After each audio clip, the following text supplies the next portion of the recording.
Today we're making gnocchi zucca gialla with butternut squash. And this is also very typical in many areas of Italy. And you want to start out just with an ordinary butternut squash that you buy in the grocery store. And then get yourself a good sharp knife and cut it up into pieces and make sure that you're really holding on to that knife with a sturdy hand.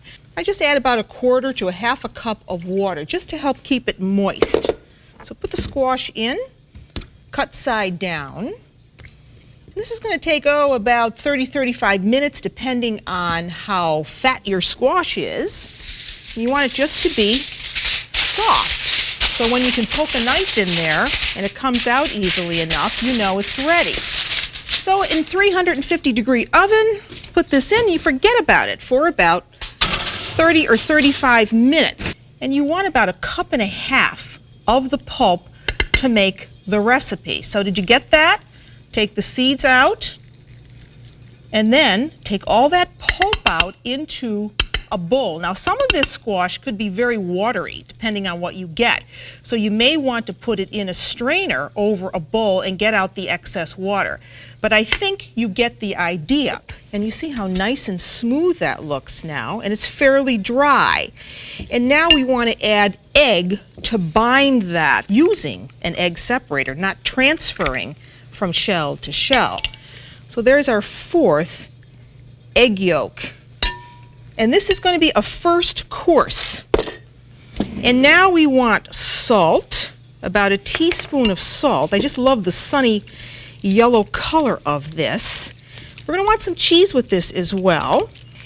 And then, just because I don't want to be outdone, how about a little cinnamon in this? Yes, I really love the flavor of cinnamon in this. So about 1/4 teaspoon of cinnamon goes in. And we're going to put in some dried apricots.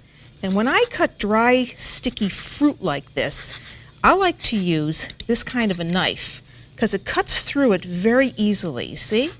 All right, there are the apricots. Now we need flour.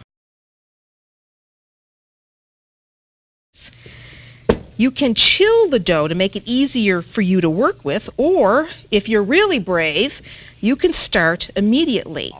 So as they boil, you have ready a buttered bake sheet because you're going to transfer them.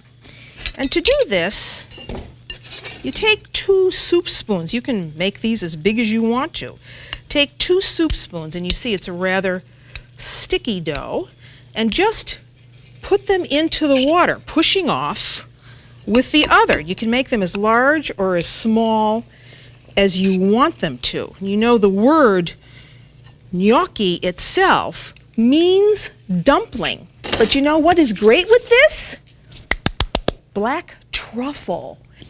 And these are scorzone, the summer truffles from Umbria, and it just would be very typical over a dish like this, especially if we were having them in gubbio. And this is a taglia tartufo, a truffle slicer.